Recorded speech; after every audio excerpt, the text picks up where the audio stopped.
Bueno, como les venía diciendo, les presento acá a este señor que se llama John Raven. Raven, en el año 1938, diseñó el test de matrices progresivas que lleva su apellido. Basándose en qué teoría? En la teoría bifactorial de Spearman, que ya la habíamos nombrado, en donde para Spearman la inteligencia tenía que ver con dos factores, un factor G y un factor S, un factor general y un factor específico. Vamos a desarrollar un poquitito para que ustedes entiendan a qué nos referimos cuando hablamos del factor G. El factor G em, tiene una capacidad eductiva y una capacidad reproductiva, ¿sí? Para la capacidad reproductiva, para evaluar la capacidad reproductiva de la inteligencia, se elaboró el test de vocabulario de Milhill, que era un test estandarizado donde tenías distintos tipos de palabras y el sujeto las tenía que de alguna manera evocar. Em, ¿Qué hace la capacidad reproductiva? Traduce la comprensión en palabras. Se le decía al sujeto determinadas palabras y el sujeto las tenía que comprender y poder reproducir. Este test de vocabulario de Milhill dejaba por fuera muchos aspectos y no fue reconocido y no hubo tanto desarrollo respecto de este test. Sí hubo mayor desarrollo en la capacidad eductiva de este factor G. ¿Qué es la capacidad eductiva? La capacidad eductiva desarrolla la comprensión, ¿sí? Ahora lo vamos a ver bien. ¿Para qué sirve la capacidad eductiva? Em, ¿Qué es lo que se observa en las matrices progresivas de Raven? Raven ideó un test que consta de diferentes matrices, que las vamos a ver ahora, en donde uno de los factores que mide es esta capacidad eductiva. Y si de capacidad deductiva hablamos, ¿qué es? Es la capacidad de resolver problemas en situaciones novedosas. Es una capacidad para percibir lo que no es inmediatamente obvio. La educción va a extraer nuevas relaciones e información partiendo de lo que ya es conocido. Ahora vamos a ver un ejemplo. No desespero. Esto es lo que mide el test de Raven, la educción, la capacidad de extraer nuevas relaciones e información partiendo de lo que ya es conocido. Por ejemplo, vamos a ver una de las matrices. Si observamos, esta es una de las matrices, lo que yo estoy señalando acá con el mouse, esta es una de las matrices. Ustedes lo que tienen que hacer es decirle al consultante que elija cuál de estos fragmentos es el que corresponde al pedacito este que falta. Se los estoy traduciendo, no es exactamente así la consigna, ¿sí? Esto es lo que ustedes ya conocen por educción, que no es lo mismo que la deducción. Por educción, esto es lo que ustedes conocen, ¿no? ¿Qué van a decir? ¿Cuál es la que corresponde? ¿La uno, la 2, la 3, la 4, la 5 o la 6? La respuesta correcta es la 2. Si ustedes miran, que es algo que quizás en esta lámina pareciese obvio. Bueno, no es obvio, no es obvio. Tiene que ver con nuestra capacidad eductiva. La educción va a encontrar las relaciones dentro de una información poco sistematizada y cuyas relaciones no son evidentes. Cuando hablamos de información poco sistematizada, no es que yo les estoy mostrando un número ni un objeto, les estoy mostrando una tarjeta con puntos. Eh, lo que podríamos decir es un estímulo ambiguo. Y a ver, podríamos pensar que podría corresponder también la 3.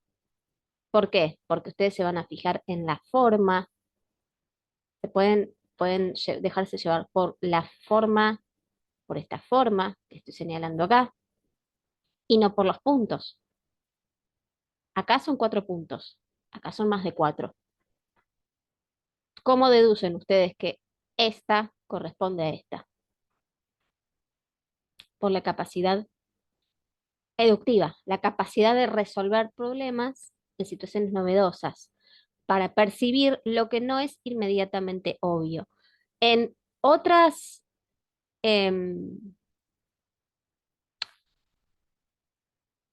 esta es la más fácil, si no me equivoco, es la primer matriz. Las matrices van en orden de complejidad creciente. Quizás en esta es muy fácil deducir cuál es la correcta, pero a medida que va avanzando el test, la respuesta no es tan obvia. Y es ahí donde se pone en juego la capacidad eductiva, que es la capacidad de extraer nuevas relaciones e información partiendo de lo que ya es conocido. Lo que se conoce es esto. Entonces yo sé que por deducción, podemos decir por lógica, lo que voy a mirar es la cantidad de puntos.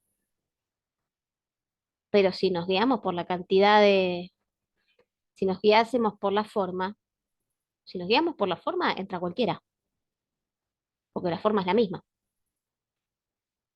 ¿Qué es lo que me lleva a mí a pensar que esta es la correcta? Nuestra capacidad deductiva.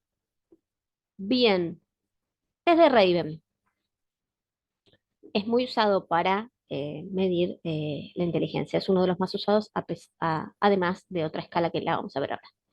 Tenemos 3 escalas. La escala general, em, que se usa en personas de entre 12 y 65 años. Son 5 series de 12 ejercicios en un orden creciente de dificultad. La escala coloreada se usa en niños menores de 12 años, ancianos y en personas con un retraso mental. El concepto de retraso mental, recuerden que estamos hablando del año 1900, por ahí. Este concepto estaba vigente aún. En la escala coloreada tenemos 3 series de 12 problemas cada uno. Y después tenemos la escala avanzada, que son 2 series. La serie 1 mide específicamente la capacidad deductiva y la serie 2 mide la capacidad para realizar juicios rápidos y precisos. Es mucho más rápida, muchísimo más rápida. Los tiempos de que se toman son mucho más cortos. Bien, vamos a ver cómo se toma. El test consta de dibujos.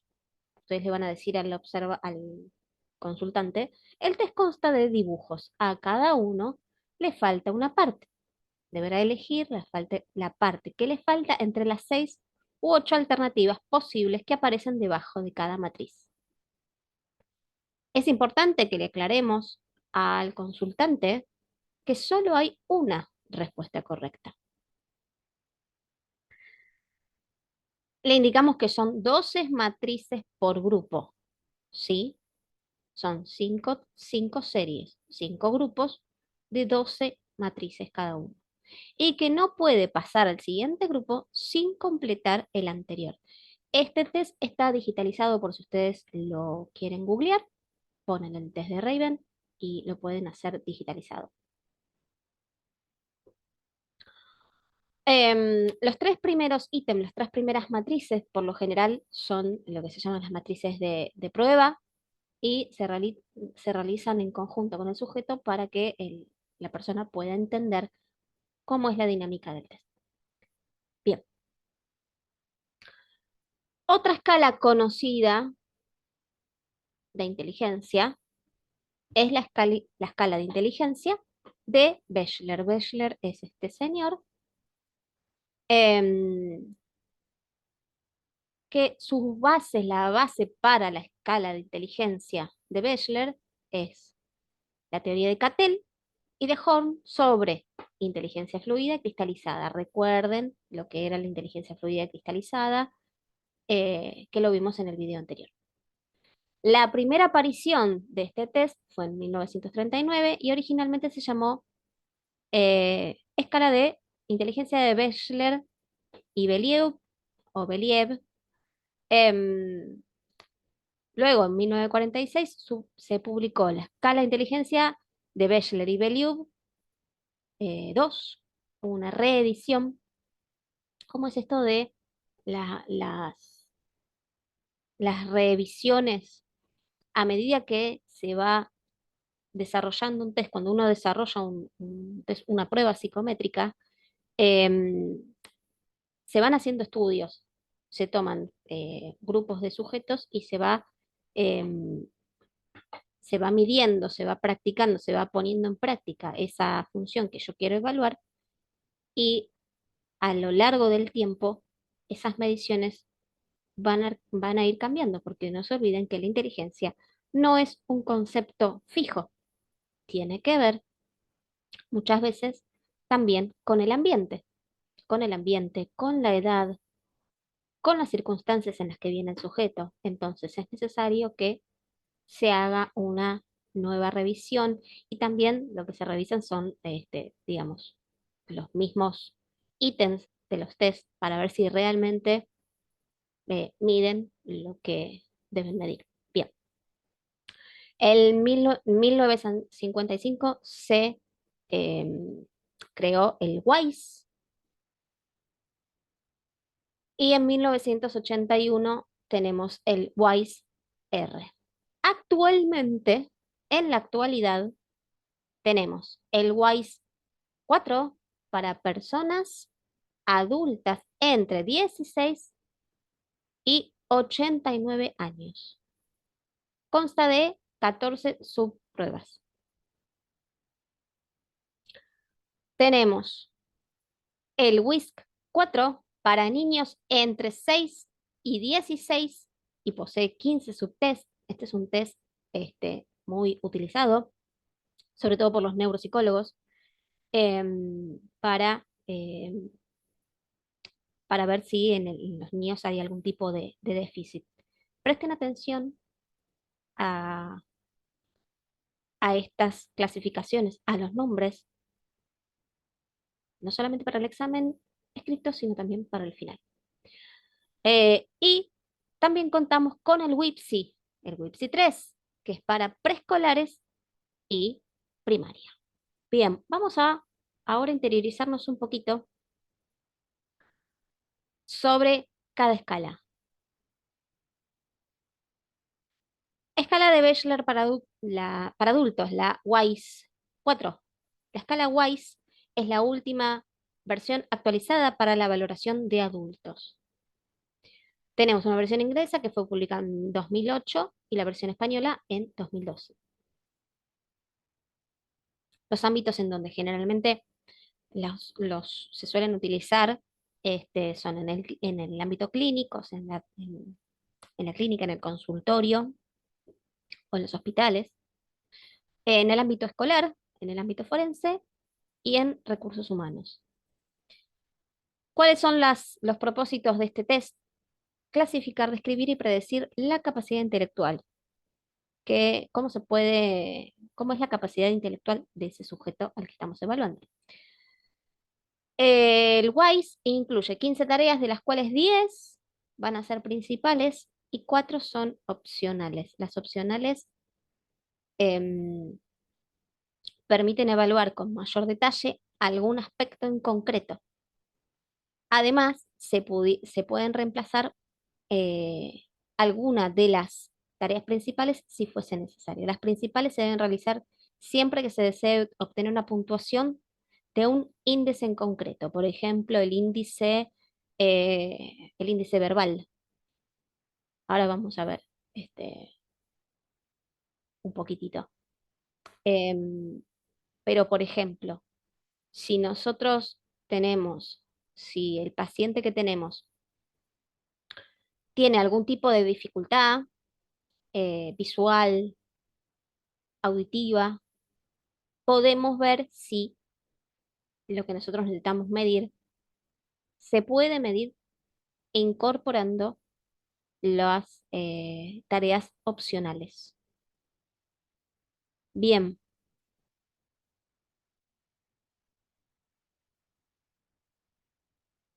en cuanto a tareas, las tareas se agrupan en cuatro áreas de aptitud, que nos van a dar como resultado cuatro índices diferentes. La primera área es la comprensión verbal, que va a valorar el conocimiento adquirido a través de la educación, el razonamiento verbal y la formación de conceptos. Por otro lado, tenemos el razonamiento perceptivo, que va a valorar la capacidad de procesamiento y el análisis visoespacial y las habilidades visomotoras. Por ejemplo, acá tenemos la copia de algún tipo de figura o la búsqueda de em, algún tipo de figura también. Memoria de trabajo. Valora la capacidad de retener y manipular una cantidad de información en la memoria mientras se trabaja con ella. Acá hay muchos ejercicios que tienen que ver con los distintos tipos de memoria. Por otro lado, el último y el cuarto índice es la velocidad de procesamiento, que va a valorar la capacidad de trabajo con una información dada, el poder ordenar, explorar y analizar una cierta información de una manera rápida y eficaz. Les voy a dejar, este es un video de cómo se realiza la toma del Waze. Véanlo si quieren para tener una idea de cómo se toma. Bien, por último tenemos el WISC. La escala WISC consiste en una adaptación de la escala WISE para adultos. El WISC es de niños, el WISE es de adultos. Ojo, presten atención. La escala WISC es de niños, es una adaptación de la WISE, que es de adultos. Por este motivo, las características generales y la estructura de los subtests van a ser similares a la versión de adultos. Solamente va a variar la complejidad de las tareas. Van a ser tareas más sencillas porque el WISC 4 es para niños. Bien, de nuevo, vamos a encontrar cuatro áreas de aptitud en las que se engloban los diferentes subtests. Comprensión verbal, procesamiento perceptivo, memoria de trabajo y velocidad de procesamiento. También está en YouTube si ustedes quieren ver cómo se toma el test de WISC. Actualmente tenemos el WISC 4, hay varias versiones, pero el más utilizado es el WISC 4, que si no se pudiese conseguir, si ustedes no lo pudiesen adquirir, sepan que se puede alquilar. Bien, hasta aquí fue la clase de inteligencia. Les agradezco el tiempo y nos vemos en la próxima clase.